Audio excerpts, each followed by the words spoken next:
My name is Mr. C. I'm the founder at HackLab, and we do everything. So we teach kids to make stuff with tech. If you want to make video games, I can show you how. If you want to learn to program, make machines, build robots, do digital design work, we can show you how to do all those sorts of things. We take kids to the Makespace workshop, we get them to play with laser cutters, make board games, create all sorts of stuff. Our mission essentially boils down to if you want a job in the tech industry, we can show you how to get there. And so I'm here today to talk to you guys about obviously the Raspberry Pi, because that's why we're all here. But I want to bring up a few different operating systems that the Pi can run that you may not have tried. Because everyone's run Debian, we've all run the Raspbian thing that we get standard on our Raspberry Pi. But some people might have played with a few different OSs that do different things. Okay, if you haven't, then this will be all new to you. If you have, then just ignore them while I'm talking about how awesome these different distros are. To start with, the Raspberry Pi has become a bit of a rock star in the tech industry because it's being referenced all over the place. It's got pretty high hack value. And as we all know, hackers are the new skateboarders. The naughty kids in the playground, they're all emo looking and everyone wants to be them. That's hackers now. And so you can see in TV shows like Mr. Robot, the movie Point Break, the TV show Revolution of Person of Interest. Raspberry Pi makes a showing all the time because it's cool. And it can do basically anything you want it to do. It's a digital Swiss Army knife, and we like to talk to the kids about the Raspberry Pi as being the box that can do everything. The beauty of it is that you can run it with multiple personalities. It's like a computer with multiple personality disorder. All it takes is for you to flick out the SD card, put in a new one, and it's a completely new machine. It will do something totally different. It's structured in a completely different way to do a different job. Okay, these are some of the ones that you can run on it, some of the OSs. There are some cool ones. I'm not going to talk about all of these today. Just a few of my favourite ones, the ones that I find the most interesting. Has anyone here put your hand up if you play with RISC OS? 2 hands. Cool, okay. That one is really weird. I recommend you have a look at it and have a go at it, but it's not like other operating systems you've ever used.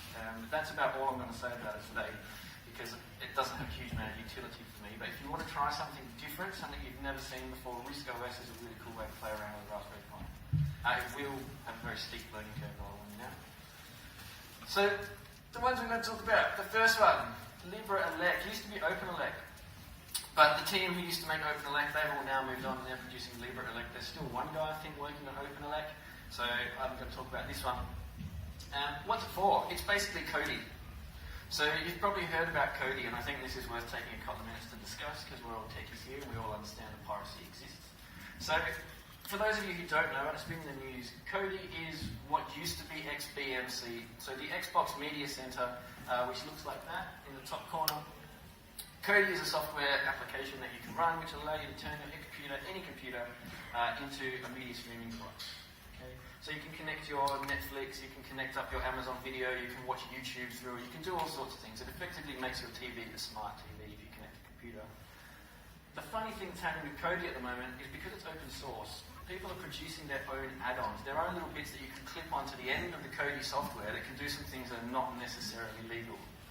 So one of the most famous add-ons that's attachable at the moment, Exodus, allows your Kodi machine to go out and scrape the internet at all the piracy engines. So if there's torrents online, what used to be the Pirate Bay that keeps being shut down and now has 1,000 million proxies all over the internet, that will just scrape it and find the files you want. So if you're looking for something that's out of the cinema at the moment, you want to watch a pirated file, then Kodi will allow you to do that.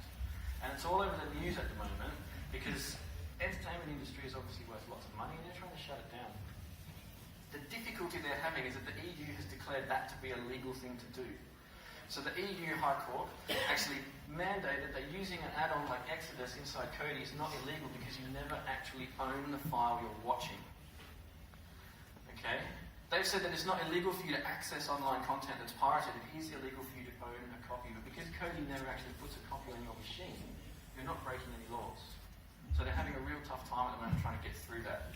You'll hear in the news that it's illegal, don't do it, don't, download this add-on, don't go watch Kodi. That's not true. It's not illegal, but it will be very soon once the people with all the money are able to afford enough lawyers to make it illegal. So if you want LibreElec, it's really nice. Okay, it's very simple, it's stripped back, it doesn't have a lot of fruit or bits hanging off of it, it's really basic. It lists all the things you want to watch and you pick the one and it plays it. Okay, the next one is OSMC. Much the same, but very fancy. So it's got some really nice stylish menus and the interface is really nice for people to use. If you want something that looks cool, so that when the girls you're trying to impress are coming around, you can put on your OSMC. and it will look very nice, as opposed to if you just want to get your files and watch them. You use this one here. I would use LibreElect because it's simpler and it has a bit more stripped down. I can pick the bits I want. It comes built in, both of those, LibreElect and OSMC. If you get the Noobs distro that comes with your Raspberry Pi, you can buy it from Adafruit, you can buy it from Raspberry Pi. Those are pre-built in, they're baked in already. You just have to choose when you boot up that you want it to be this, and then install this OS for you. This one is really cool. Hands up if you've seen this one. RetroPie. Yeah, a few more hands. Brilliant. If you've seen the games table outside in J1 here, or if you've been across to, if you've been outside here and you've seen the NES controller, that's a RetroPie distro. There's also the games table that's across in the big auditorium, and that is also running on RetroPie, which is a nice way to turn your Raspberry Pi into a games console that will play you pretty much every game that's ever been made way back ever since ever. You can play ZX Spectrum games on it all the way up to PSP games now because they've got the emulator for it. And again, there's some interesting legal grey areas involved with RetroPie. So what you need to play the games, okay, before you go out and download this and get a whole bunch of games, be aware that if you own a copy of the game, then it's very likely that no one is going to care. But if you jump on the internet, you download a bunch of what we call ROMs, okay, so they're essentially straight up copies of the old game cartridges, the old game discs you used to buy, the Super Nintendo game cartridges, you used to blow in them and stick them back in. They just completely copy that. They clone one of those, you can run the file straight through your Raspberry Pi and play any video game you ever played as a kid. But you don't own it. So technically you have pirated software, so technically you're breaking the law, so technically if Nintendo wanted to sue you, they could. So be careful using RetroPie. I suggest that you only use games you have a copy of. If you really want to go and buy a Super Nintendo game off eBay, they're like £3. So it's worth doing that to cover yourself rather than downloading grey stuff. Once you've got it set up, it's really easy to work with. You just got to put all your ROMs on a USB stick, plug the USB stick straight into the RetroPie directory, and it solves all your problems. It brings the games across for you ready to play. I've got one at home, really good fun. Mac and me, a friend of mine, we're going to build a games table for his dad for his birthday, put all his old favourite games on from when he was our age, and we'll just let him go in his shed for a couple of months. Windows 10 IoT. Does anybody use this one? A few more hands, cool. This one's actually really cool. So you can use it to turn your Raspberry Pi into a smart device, connect it to the internet, and then build it to do whatever you want. It's for prototyping smart devices and Internet of Things connected devices. The downside to it is you'll need to have Visual Studio on your machine before you can use it. Okay? I don't really like Visual Studio as an IDE. I find it a bit clunky and heavy. There are better things to use, but it's what they need you to use in order to use Windows 10 IoT. You can connect that to the if this then that. If you've ever used that, kids, I recommend you jump on IFTTT if you want to make smart devices, because it's the best way to connect everything.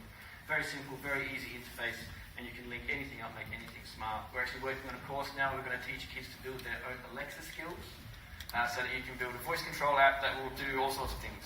So you can tell your mum that you're home. Alexa, send mum a message. Right? Mum gets a text message saying little Johnny just got home.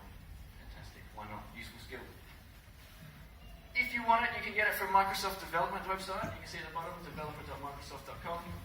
You can download it, but like I said, you'll need to have a Windows PC running their particular brand of software, their Visual Studio, before you can use it. But still, cool toy. And then the one that we all know. So Linux. Raspbian is the one that everyone's probably used. If you turned on a Raspberry Pi, if you've used one here today, it's very likely it's running Raspbian. This is because it's built for the Pi. It's a Linux operating system that was built for the Pi, stripped back so that it can run on the low technology that the Raspberry Pi has, but still be a fully functional machine. It's a really nice distro to use with kids. I really like using Linux with kids first and foremost before everything is shut down. If you can get a kid on the terminal and show them how much power you can have by actually personally driving a machine instead of clicking icons, they never look back. But once they're part of the Apple generation and they're used to touch screens and everything with colourful icons and having to go through 9 menus to change the settings and asking for permission for everything, they get a bit afraid of trying to use the shell. And you shouldn't. I think kids should be on the terminal all the time because we can always repair your mistakes. One of the things I tell kids very often is that once you jump on the terminal, there's no way you can do worse than I have done.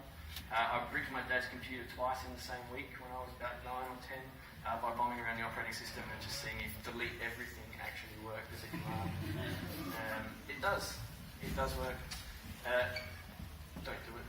So how do you get this? It comes on Noobs. You can just use it. Arch Linux is a bit different. It's kind of like Raspbian, like Debian. It's a different version of Linux which is stripped back. So we want to build a course as well where the kid starts with nothing but the kernel on an Arch machine and they can add all the pieces they require. So instead of having a machine that's got a bunch of bloat and fruit you're never going to use, building an Arch machine means that the only tools you have are the tools you've chosen to install, the tools you want to have on that machine. Okay? It's a technical machine. It's for people who have a high level of technical use for their computer and they don't want to have all these extra bits and fancy graphics and things like that. They just want to do a job. Okay?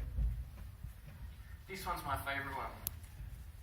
Kali Linux is probably one of the more famous versions of Linux, but mostly because it gets used by villains. So Kali is, if you've ever seen a show like Mr. Robot, then you've watched somebody hacking another machine. Mr. Robot is great because they actually show you Kali Linux screenshots. Most other places show you some weird knocked up version of what hacking is supposed to be, with all sorts of crazy GUI things and all sorts of pictures on the screen. It's not. It looks like that. That's what hacking looks like, right? It's all numbers and it's all code and it's really boring to watch, but it's interesting to watch the effects. So Kali is actually a really nice piece of software. You can get it for free. Okay? Offensive Security are the guys who build it.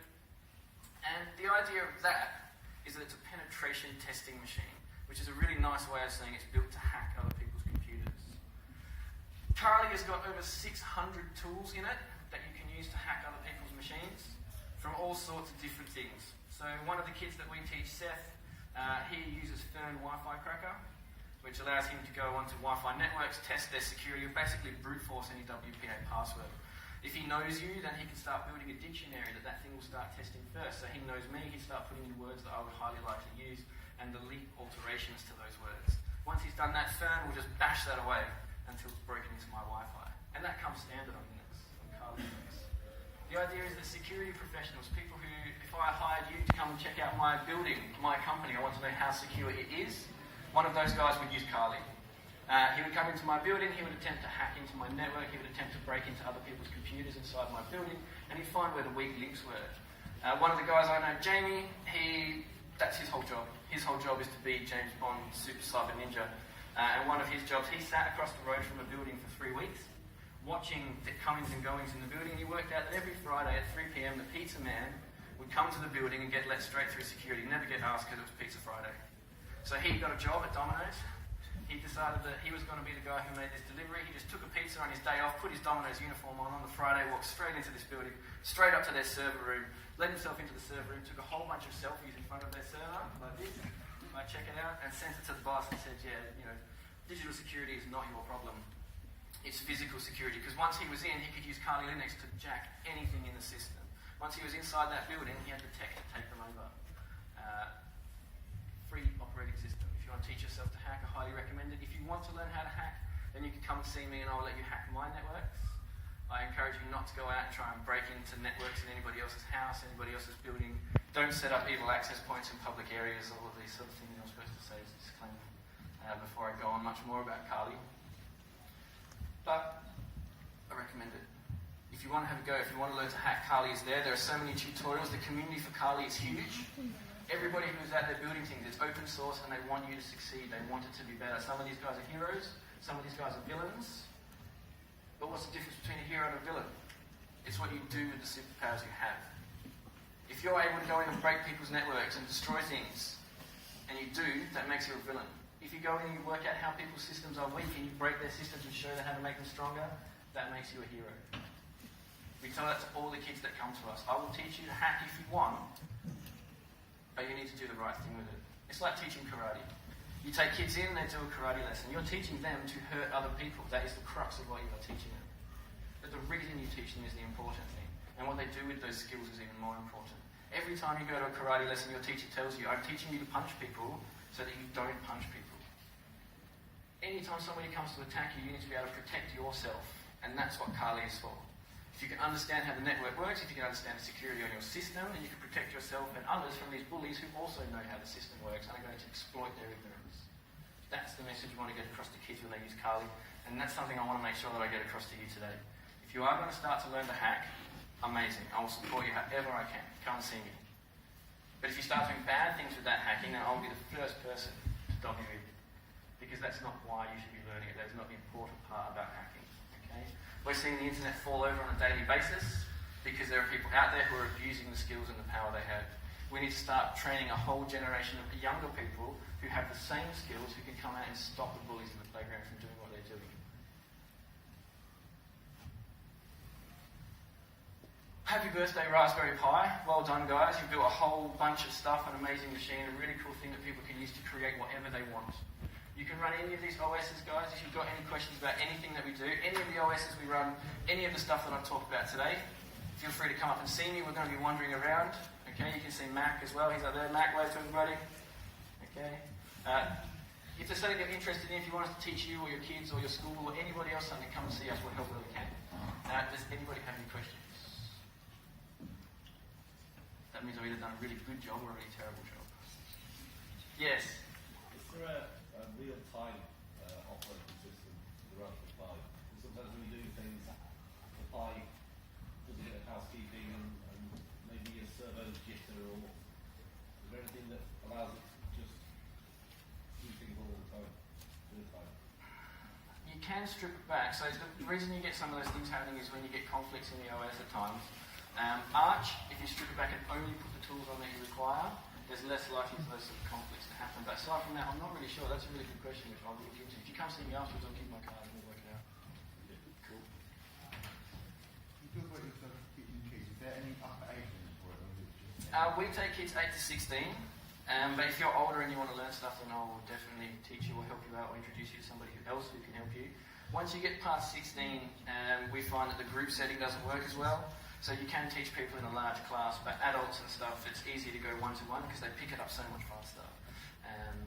But mostly, I mean, we work with school groups and stuff like that, so 8 to 16 is our general wheelhouse, but if you want to learn some stuff, I can point you in the right direction with a lot of resources. When do you get to learn this? Say that again? When do you get to learn this? When do you get to learn this? What do you mean, mate? Hacking. Hacking. When do you get to learn hacking? I love it. Kids get so excited about it. It's like a superpower, isn't it? Being able to hack stuff is like having a Computer superpower today. superpower. Sorry? Computer superpower. Computer superpower, that's right, man. It is, yeah. When do you get to learn about hacking? Well, when do you want to start learning about hacking? Now. Okay. Come see me afterwards. I'll give you my card. You can shoot me an email and we can talk about what stuff you want to learn, alright, man? Cool. Anybody else? No? Fantastic. Thanks very much, guys. Come see me if you have any questions.